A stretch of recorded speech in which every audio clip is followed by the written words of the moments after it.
곧 생명의 떡이라는 제목으로 함께 은혜를 나누고자 합니다.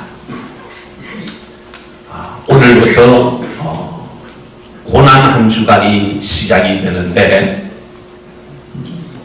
이 고난 주간은 우리 주님이 십자가를 지시기 위하여 모든 것을 준비하는 귀한 시간이 고난 한 주간입니다. 그래서 예수님이 십자가 지시기 위해서 마지막으로 예루살렘 성으로 들어가신 날이라 하여 이 날을 종려주일이라고 부릅니다. 그래서 종려주일은 우리가 지키는 사순절 기간 중에서 가장 중요한 한 주간, 그래서 이 한 주간을 살면서 우리 모두가 우리의 자신을 돌아보면서 우리의 신앙을 재점검하고, 또 하나님께서 나에게 원하시는 주님의 거룩한 뜻이 무엇인가를 말씀을 통해서 깨닫는 그런 시간들입니다. 그래서 우리에게 모든 시간이 중요하지만 특별히 우리 그리스도인들에게 있어서 이번 한 주간은 그 어떤 시간보다도 중요한 시간이 됩니다. 그래서 말씀을 마치고 난 이후에 우리가 거룩한 주님의 성찬 예식에 참여하게 되어지고, 또 내일부터 부활주일 새벽까지 특별 새벽 기도회가 있습니다. 간절히 바라옵기는 특별 새벽 기도하고 이름을 붙였는데, 평소에 나오신 분만 몇 분 나오시면 목사님이 너무 힘 빠집니다. 그러니까 이번 특별 새벽 기도회는 그동안 새벽 기도 못하신 모든 분들이 따라합시다. 작정하고 크게 봐요. 저를 보고 다시 시작. 작정하고 한번 해보자. 작정하고 함께 해보자. 이런 마음이 있어가 기도하기를, 하나님 이번 특별 새벽 기도회는 한 분도 안 빠지고 다 나와서 새벽 기도를 꼭 할 수 있었으면 합니다. 그런 기도를 해요. 그러니까 저와 여러분 모두가 기도로 승리하기를 주의 이름으로 축복합니다. 아니요, 남편이 아내의 생일을 까먹고 축가를 해주지 않았다, 그럼 1년이 괴롭습니다. 혹 기념해야 될 일을 기념해주지 않고 지나가면 그것 때문에 얼마나 으름이 많은데, 하물며 예수님께서 내 죄를 위하여 십자가를 지시고 고난 받으신 이 귀한 주님의 날을 생각하면서 기도하고 감사해야 되는데, 내가 그를 잊어먹고 산다거나 때로는 다른 여타 다른 일들로 인하여 이 일을 할 수 없었다라고 하면은 그건 나의 부끄러움이고 나의 영적인 수치가 되는 것이죠. 오늘날 많은 그리스도인들이 십자가를 장식품으로 사용하고 있습니다. 어떤 이는 목걸이로, 어떤 이는 반지로, 어떤 이는 십자가의 배지로. 오늘 주님을 사랑하는 마음을 우리는 거기에 또한 담고 있습니다.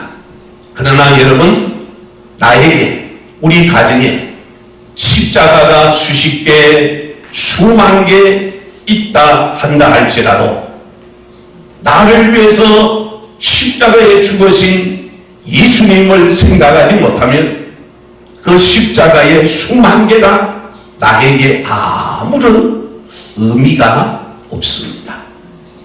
오늘 예수를 믿는 나는 그 십자가가 나의 생명이며 나를 위해서 피 흘리신 주님의 고난이 여기에 있으면 나는 이 십자가로 영원한 생명의 복을 받았고, 하나님의 자녀면 이 귀한 은혜가 이 십자가에 있습니다라고 하는 고백이 오늘 우리에게 있어야 되죠. 사랑하는 여러분, 예수님께서 못 박혀 돌아가신 십자가는 세상에서 가장 무서운 사형틀 중에 하나입니다. 그래서 지금도 많은 사람들이 십자가의 은혜를, 십자가의 사랑을 모르는 사람들은 십자가가 얼마나 미련한 것이고 기분 나쁜 장식품으로 생각하고 있습니다. 그러나 십자가를 아는, 십자가의 사랑을, 십자가의 능력을, 십자가의 축복을 알고 있는 믿음의 성도에게 있어서 십자가는 이 세상에서 가장 가치 있는, 가장 중요한 나의 사랑이라, 나의 생명이라 오늘도 고백하게 되는 것이죠. 그래서 십자가와 하나님의 그 사랑과 이 세상 그 무엇과 바꿀 수 없다고 우리는 고백하고 있습니다. 바로 그 십자가가 나를 사랑하신 하나님의 사랑의 증거임을 믿으시기를 바랍니다. 십자가에서 예수님이 나를 위해 죽으시고 주님이 나를 살려주셨기에 십자가는 바로 나의 생명이거든요. 그러므로 저와 여러분이 그 십자가를 바라볼 때마다 우리의 영혼에 감동이 있어야 되고 눈물이 있어야 되고 감사가 있어야 되고 주님을 위해 살리라고 하는 아름다운 믿음의 고백이 우리의 가슴 안에서 우러나와야만이 진정 예수 믿는 성도입니다. 이 사실을 안다면 우리는 주님을 사랑하는 마음으로, 정말 주님을 사랑하는 마음으로 예배하는 자가 되고 주님 앞에 감사하면서 아름다운 믿음의 고백을 드리되 나를 이끄신, 나를 살리신, 나를 지켜주신 그 하나님 사랑에 감사하는 은혜가 우리 모두에게 있어서 십자가 가운데 바로 나를 인도하신 그 하나님의 은혜를 깨닫는 은혜의 시간이 되시기를 주의 이름으로 축복합니다. 자, 오늘 읽은 본문의 말씀 가운데 보면 예수님께서 생명의 떡으로 우리에게 오셨다 말씀을 합니다. 예수님이 나를 살리시려 주님 자신을 우리에게 주셨다고 말씀하고 있습니다. 자, 읽지는 않았습니다. 한번 보실까요? 요한복음 6장 35절 말씀. 요한복음 6장 35절 다같이 시작. 예수께서 이르시되 나는 생명의 떡이니 내게 오는 자는 결코 줄이지 아니할 터이요 나를 믿는 자는 영원히 목마르지 아니하리라. 아멘. 나를 믿는 자는 영원히 목마르지 아니하리라. 예수님께서 내가 생명의 떡이라고 말씀하십니다. 나는 하늘로서 내려온 생명의 떡이니 사람이 먹으면 영원히 죽지 아니하리라. 먹는다는 말은 따라합시다. 믿는다. 믿는다 그 말이죠. 나를 믿는 자는 영원히 죽지 아니하리라 약속하십니다. 예수 믿는 자는 영원히 산다 말씀하십니다. 여러분 오늘 우리가 이 세상에서 뭐 70년이나 80년이나 좀 더 이상 산다고 할지라도 우리의 육은 끝날 날이 반드시 있습니다. 그러나 예수를 믿는 저와 여러분에게 십자가는 영원한 능력이며 나를 살리는 하나님의 축복인 줄 믿으시기를 바랍니다. 그래서 십자가가 가슴에 있는 성도에게는 십자가를 생각할 때에 눈물이 있어야 돼. 우리의 입술에 감사가 있어야 돼. 우리의 가슴에는 주님을 사랑하는 뜨거운 사랑이 용솟음 쳐서 편해야 됩니다. 예수를 믿는 우리 성도들에게 시간이 지나 흘러가면서 우리의 눈에 눈물이 발라버렸고 우리의 입술에 감사가 말라버리고 우리의 영혼에 뜨거운 주님을 하는 상한 사랑이 식어져서 냉랭해져 버린 상태에 오늘 있는 이들이 얼마나 많은지 모릅니다. 하지만 오늘 예배를 드리는 사랑하는 성도 여러분, 저와 여러분이 십자가의 사랑에 붙들리기를 주의 이름으로 축복합니다.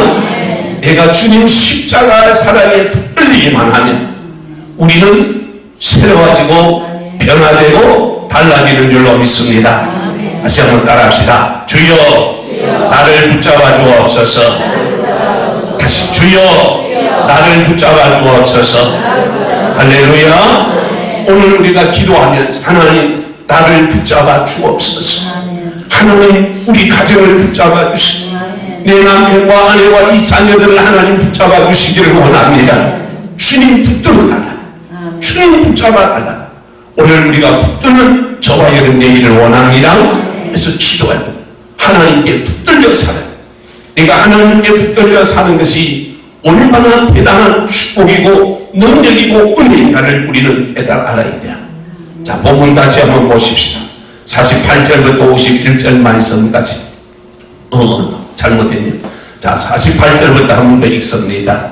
48절부터서요 51절까지 다같이 시작. 내가 곧 생명의 떡이니라. 너희 조상들은 바다에서 만나를 먹었어도 죽어들어라. 이는 하늘에서 내려오는 떡이니 사람으로 하여금 먹고 죽지 아니하게 하는 것이니라. 나는 하늘에서 내려온 살아있는 떡이니 사람이 이 떡을 먹으면 영생하리라. 내가 준 떡은 온 세상의 생명을 위한 내 살이니라 하시니라. 아멘. 자, 우리의 육신을 살리는 것이 떡이잖아. 밥을 먹고 오늘 우리가 삽니다.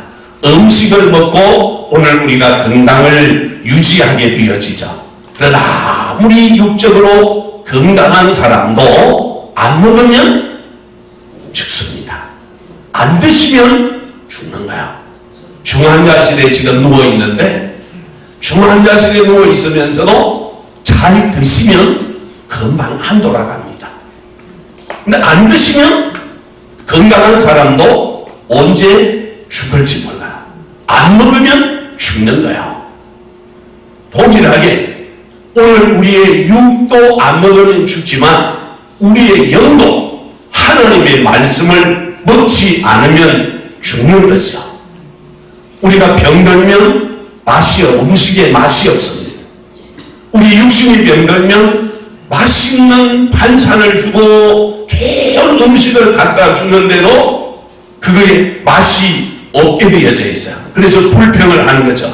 짜다, 맵다, 싱겁다, 질기다, 맛없다 그렇게 고백합니다.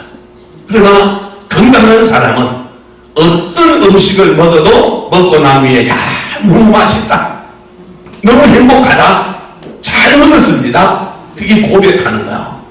우리의 영이 건강한 사람이 하나님 앞에 예배를 드리고 나면 우리의 영혼에 행복이 가득합니다. 아멘. 하나님의 은혜가 충만하는 거죠. 내 영이 건강할 때, 내 영혼이 건강할 때 이런 귀한 은혜와 복이 우리에게 오는 것입니다. 그래서 저와 여러분이 육도 건강하여 음식을 잘 드셔야 되지만 우리의 영혼이 건강하기를 주의 이름으로 축복합니다. 내 영혼이 건강하려고 우리는 노력해야 돼요. 하나님의 말씀을 붙들고 살려고 애를 쓰셔야 되는 거죠.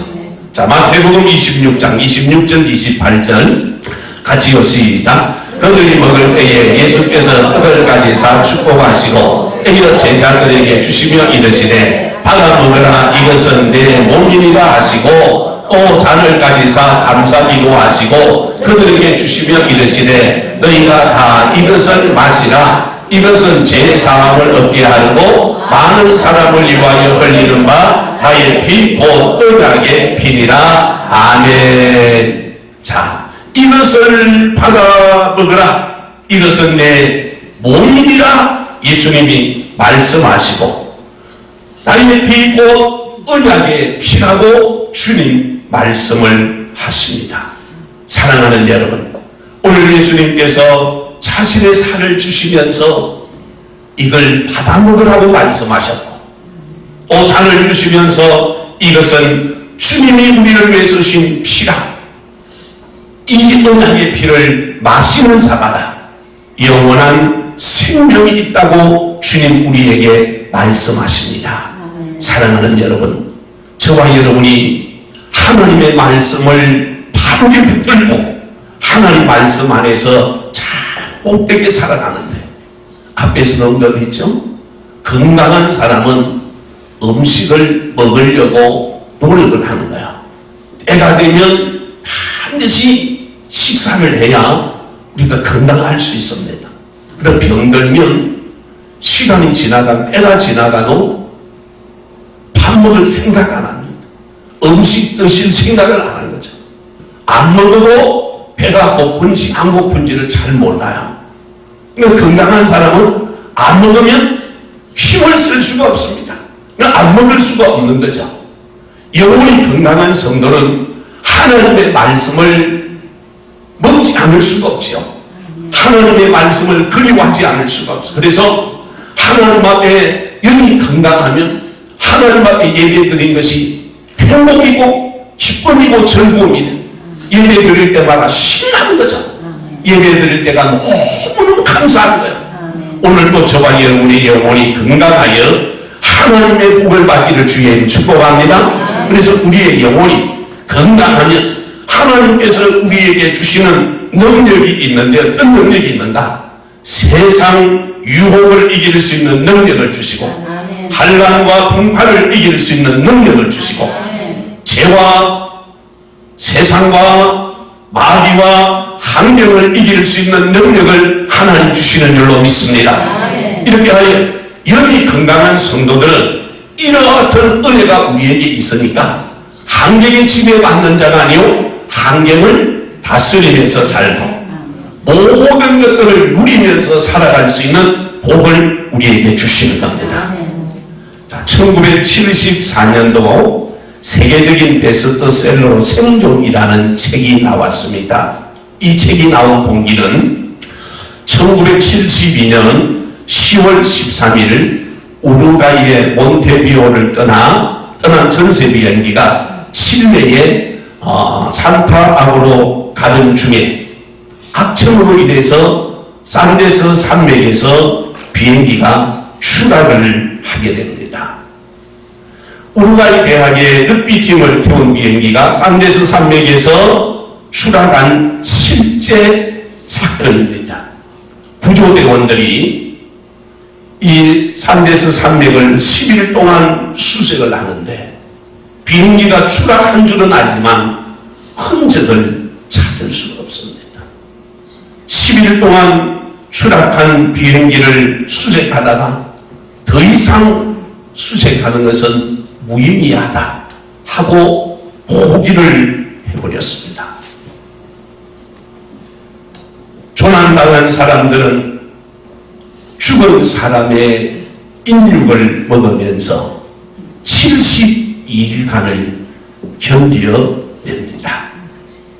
탑승자 45명 가운데서 29명이 죽고 16명이 극적으로 살아난 실제적인 사건입니다. 비행기의 양쪽 날개와 꼬리 부분이 산봉에 부딪히면서 산데스 산맥에 추락을 했는데 이 비행기는 15명의 우루과이 대학의 럭비 선수들과 어느 나라로 따라가는 친구 25명, 승무원 5명, 모두 45명이 타고 있던 비행기입니다. 10일간 대대적인 수색을 했으나 추락 현장을 찾지 못하고 정부에서는 포기를 하고 말았습니다. 비행기 안에는 다른 식량이 전혀 없습니다. 추위와 배고픔과 그 아픔을 견뎌낼 수 있는 것은 죽은 친구의 살을 뜯어먹으면서 2달이 넘도록 16명이 살아남은 사건입니다. 그 중에 이런 이야기가 있습니다. 부상으로 여러 주간을 앓다가 산에서 죽은 니코라치라고 하는 청년이 자기 아버지 앞으로 보내는 메모지에 이렇게 기록을 해놓습니다. 아버지, 지금 이곳에서는 믿기 어려운 일이 일어나고 있습니다. 살아있는 사람들이 살기 위해서 친구의 살을 뜯어먹고 있습니다. 이곳에서 살 수 있는 방법은 이 방법 외에 다른 방법이 없기 때문입니다. 저도 이제 오래 살기 어렵다는 것을 제가 잘 알고 있습니다. 내가 죽은 뒤에 나의 살이 나의 친구들을 구원하는 양식이 될 것입니다. 생존한 청년 중에 호세라고 하는 청년이 이런 고백을 합니다. 저는 중고등학교 시절에 교회를 한 번도 빠져본 적이 없습니다. 부모님이나 동네 어른들이 저를 언제나 착한 아이라고 칭찬해 주었습니다. 그러나 저는 지금 죽음 앞에서 새로운 것을 깨닫습니다. 그동안 교회는 다녔으나 하나님 품에 온전히 살지 않았고 신령한 이름은 가졌으나 사실은 신앙이 전혀 없었습니다. 저는 눈도 빈 산에서 죽음과 싸우며 비로소 하나님 품에 안겨 있다는 것을 깨닫습니다. 교회에서 여러 번 성찬에 참여했으나 아무런 감동이나 감사 없이 예수님의 살인빵과 예수님의 빈 포도주를 먹었습니다.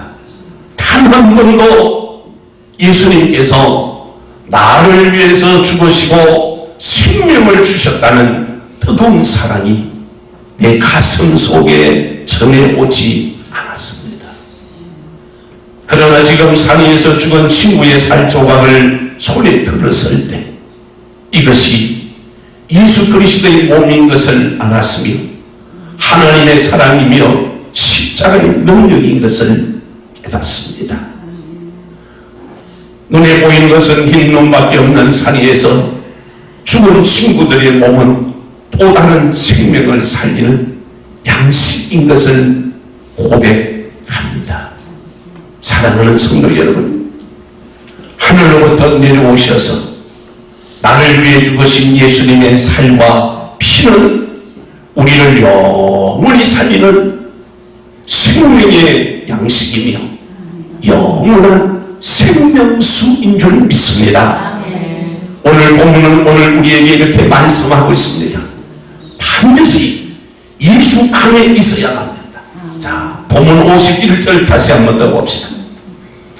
본문 51절을 다 같이요 큰 소리로 읽습니다. 시작. 나는 하늘에서 내려온 살아있는 떡이니 사람이 이 떡을 먹으면 영생하리라. 내가 줄 떡은 곧 세상의 생명을 위한 내 살이니라 하시니라. 아멘. 이 생명의 떡을 먹는 자만이 살아난다 하셨습니다. 그러면 누가 이 생명의 떡을 먹을 수 있는가 라고 하는 것이 중요합니다. 하나님께로부터 이끌림을 받는 자만이 이 떡을 먹을 수 있습니다. 다시 한번 따라합시다. 하나님께 그게 합시다. 하나님께서 이끌어 주신 자만이 하나님께서 이끌어 주신 자만이 이 떡을 먹을 수 있다. 자, 잊지 않으세요. 본문 44절 다시 한번 봅시다요. 44절 같이요. 시작. 그래서 이끌지 아니하시면 아무도 내게 올 수 없으니 오는 그를 내가 마지막 날에 다시 살리리라. 아멘. 잘 보시면 나를 보내신 아버지께서 이끌지 아니하시면 이 말이 무슨 말인가 잘 들어보십시오. 어부가 물고기를 잡기 위해서 바다에 그물을 딱 쳐놨어요. 근데 그물 안에 물고기가 가득 들었어요. 물고기가 가득 들어있는데 그걸 그냥 내버려 두면 건물이 터지든지 찢어지든 어떤 일이 있든지 물고기가 나중에 다 도망가버리고 없습니다. 그러니까 물고기가 도망가기 전에 어부가 가서 빨리 그 그물을 끌어당겨서 그릇에 담으면 이것이 어부의 것이 되는 거예요. 다시 말하면 내가 예수를 믿어서 오늘 교회당에 와서 앉아있는 것 같지만 하나님께서 나를 이끌어 주시지 아니하시면, 하나님께서 나를 이곳에 인도하여 주시지 아니하시면 어느 누구도 여기 와서 예배 드릴 수 있는 사람이 없다 그 말이에요. 그러니까 이 생명의 떡을 먹을 수 있는 사람은 어떤 사람이 먹는가? 하나님께서 이끌어 주신 자. 오늘도 저와 여러분 하나님이 이끄셔서 이 자리에 오신 줄로 믿으시기 바랍니다. 주님이 나를 이끄셔서 이 자리에서 하나님 앞에 예배를 드리는 것입니다. 그래서 반드시 오늘 우리는 내가 내 발로 이 자리에 온 것 같지만 내가 내 발로 온 것이 아니라 이미 하나님께서 우리를 인도하셨어.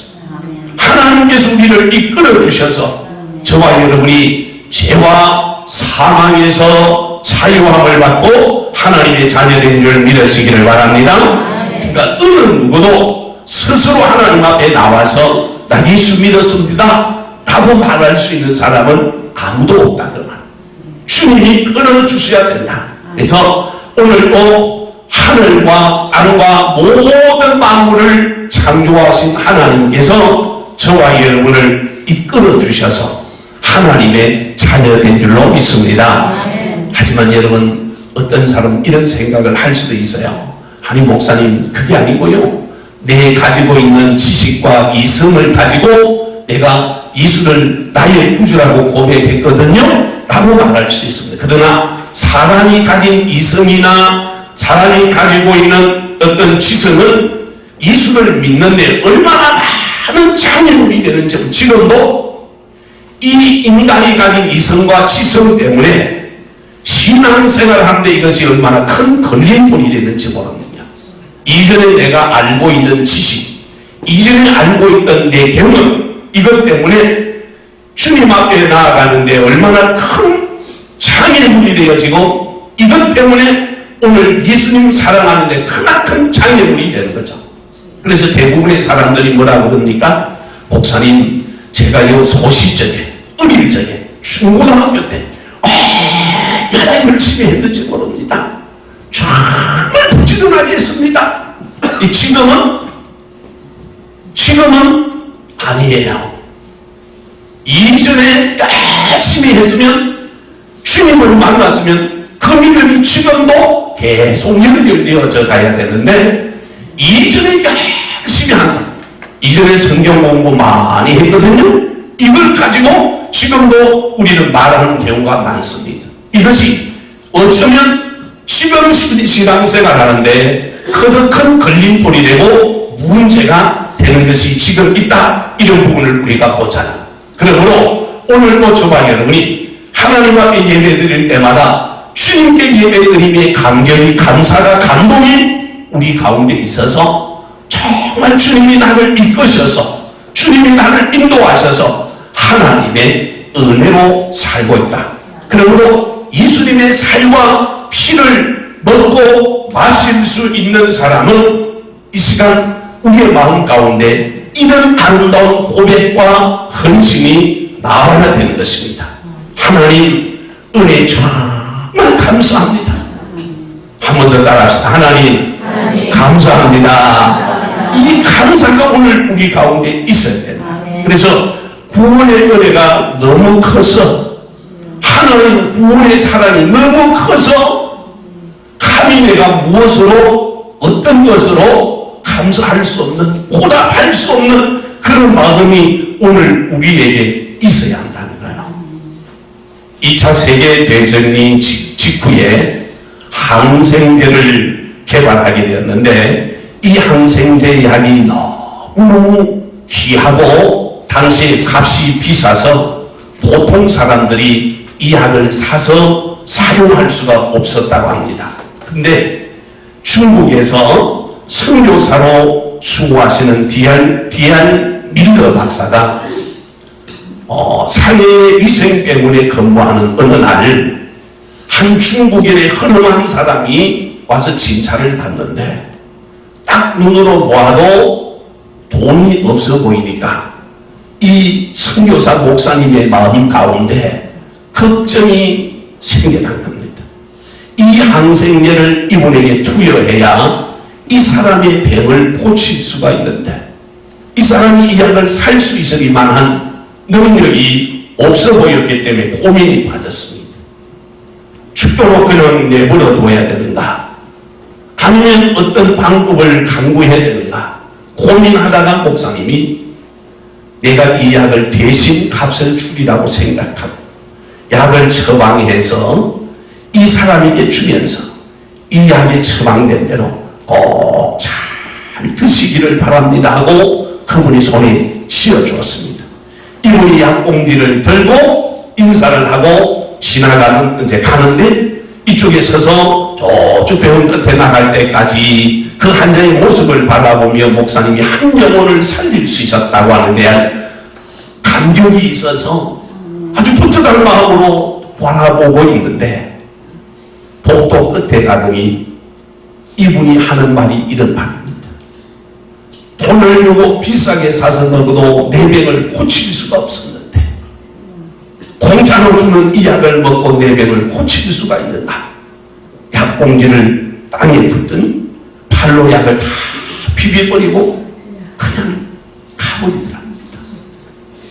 사랑하는 여러분, 오늘 저와 여러분에게 구원의 귀한 하나님의 축복을 주셨는데 그 구원이 값싼 것이라서 우리에게 주신 것이 아니라 저와 여러분이 도저히 그 구원의 값을 대신할 수 없기에 하나님께서 구원은 선물로 저와 여러분에게 주신 줄로 믿습니다. 아멘. 구원은 하나님의 선물입니다. 아멘. 하나님의 큰 축복이란 말씀이죠. 그러므로 오늘 우리가 하나님의 귀한 은혜를 안다고 하면 내가 하나님의 그 귀한 사랑을 안다고 하면 그 크신 하나님의 사랑 말로 다 형용할 수 못합니다. 말로 다 표현할 수가 없어서 오직 하나님의 은혜에 감사하는 저와 여러분 되기를 축복합니다. 아멘. 이 주님의 거룩한 성전에 참여하여 주님의 살과 피를 먹는 자는 알합시다. 하나님의 자녀답게 살아야 합니다. 하나님의 자녀답게 살아야 합니다. 아멘. 어느 집사님의 가정에 신방을 갔더니 가훈이 이렇게 걸려 있습니다. 인간답게 살자.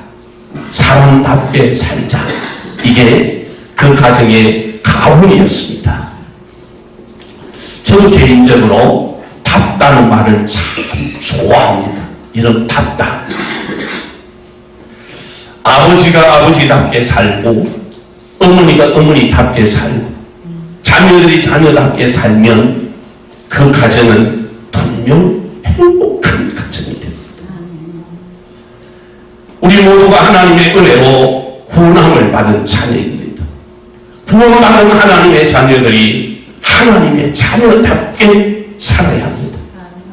목사님이 목사님답게 살고 장로님이 장로님답게 살고 전도사님이 전도사님답게 살고 집사님들이 집사님답게 살게 되어지게 되면 얼마나 귀한 은혜가 있는지. 오늘 성도들이 성도답게 믿음의 말을 하고 믿음의 행동을 하면 그건 분명히 복입니다. 또 성도가 성도답게 사는 데는 딱 한 가지 이유와 목적이 있습니다. 내가 영광받고 칭찬받기 위함이 아니라 하나님의 영광을 이함인 줄 믿으시기를 바랍니다. 그래서 성도가 성도답게 사는 것은 오직 하나님의 영광을 위해서 살려고 하고 하나님의 기쁨이 되기 위해서 살려고 하는 아름다움이 오늘 우리에게 있기 때문이죠. 그래서 저와 여러분이 성도답게 하나님 앞에서 참 옥되게 살아가야 되는데 에녹이 하나님을 기쁘시게 했다고 그랬어요. 자, 히브리서 11장 5절 말씀 보실까요? 같이 시작. 믿음으로 에녹은 죽음을 보지 않고 옮겨졌으니 하나님이 그를 옮기심으로 다시 보이지 아니하였느니라. 그는 옮기기 전에 하나님을 기쁘시게 하는 자라 하는 정도를 받았느니라. 아멘. 자, 하나님을 기쁘시게 하는 것에 초점을 맞추었던 에녹에게 하나님께서는 더 큰 기쁨과 복을 주셨습니다. 오늘도 저와 여러분이 내가 주님의 기쁨이 되어야 되겠구나. 내가 주님의 영광이 되어야 되겠구나. 이 믿음으로 저와 여러분이 살아가게 되면 반드시 하나님께서 저와 여러분에게 승리할 수 있는 은혜와 복을 우리 가운데 주시는 줄로 믿습니다. 사람은 심은 대로 거둡니다. 갈라디아서 6장 7절 말씀에 사람이 무엇으로 심든지 그대로 거두리라. 오늘도 저와 여러분이 믿음으로 심고 믿음으로 사는 복된 자가 되기를 주의 이름으로 축복합니다. 그래서 성도의 방향은 한 방향입니다. 내가 열심히 사업을 하고 공부를 하고 가정생활을 하고 또 여러 가지 세상에서 일들을 하는 이유가 뭔가? 하나님의 영광을 위한 것이다. 그러므로 성경은 우리 모두를 향하여 그렇게 말씀하고 있고 선포하고 있습니다. 자, 고린도후서 5장 9절 말씀 같이 시작. 그러므로 우리는 몸에 있든지 떠나 있든지 주를 기쁘시게 하는 자가 되기를 온 힘써라. 아멘. 그런즉 우리는 몸으로 있든지 떠나 있든지 주를 기쁘시게 하는데 힘써라. 주님을 기쁘시게 하는데 힘쓰라고 말씀합니다. 자, 고린도후서 10장 31절 시작. 너희가 먹든지 마시든지 무엇을 하든지 다 하나님의 영광을 위하여 하라. 아멘. 먹든지 마시든지 다 하나님의 영광을 위하여 하라. 빌립보서 1장 20절 시작. 살든지 죽든지 내 몸에서 그리스도가 종이 되어야 하려 하나니. 아멘. 살든지 죽든지 내 몸에서 그리스도가 존귀함을 받도록 주님이 영광받는 삶을 살도록. 로마서 14장 8절이요. 같이 시작. 우리가 살아도 주를 위하여 살고 죽어도 주를 위하여 죽나니 그러므로 사나 죽으나 우리가 아멘. 사나 죽으나 우리가 주님의 것이다. 나를 위해 사는 자가 아니고 사나 죽으나 주님의 영광. 그래서 내가 하나님의 자녀가 되어졌다고 하면, 내가 주님의 몸과 피를 마시는 자가 되어졌다고 하면 나를 인해서 하나님 영광 받으시라. 주님의 기쁨이 되고 주님의 영광이 되기 위해서 사는 저와 여러분의 삶이 되기를 주의 이름으로 축복합니다. 마지막 세 번째는 복음의 비친 마음으로 살아야 됩니다. 우리는 복음의 비친 자입니다.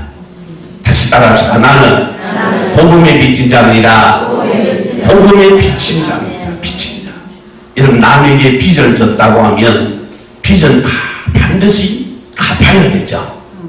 빚을 졌는데 빚을 안 갚으려고 일부러 버틴다. 빚을 안 갚으려고 그걸 자꾸 뒤로 미루고 안 갚으려고 한다. 그러면 그건 아주 잘못된 생각이죠. 못된 사람이죠. 그런 사람 없지만 그런 사람들이 또한 많이 있습니다.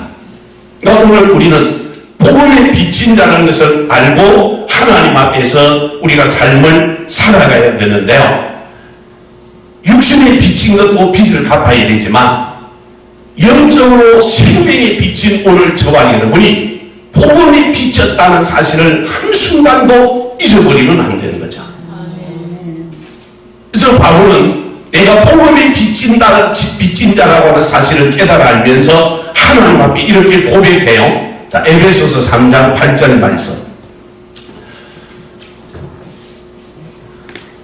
제가 읽습니다. 모든 성도들이 주격히 작은 자보다 더 작은 나에게 은혜를 주신 것은 청량할 수 없는 그리스도의 풍성함을 이방인에게 전하려고 그랬습니다. 이방인에게 전하려고.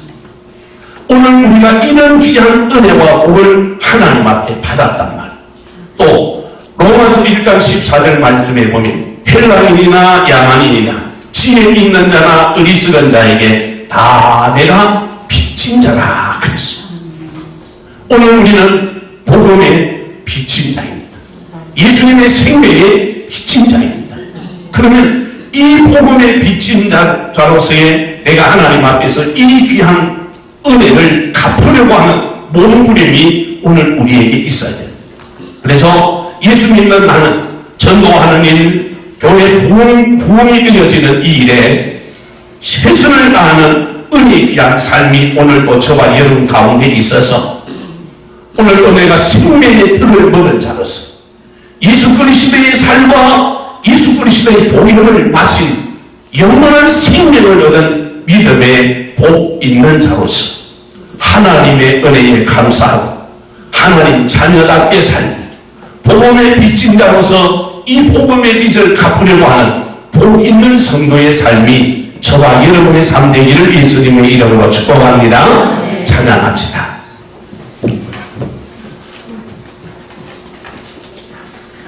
갈보리 십자가에 주님을 바라보는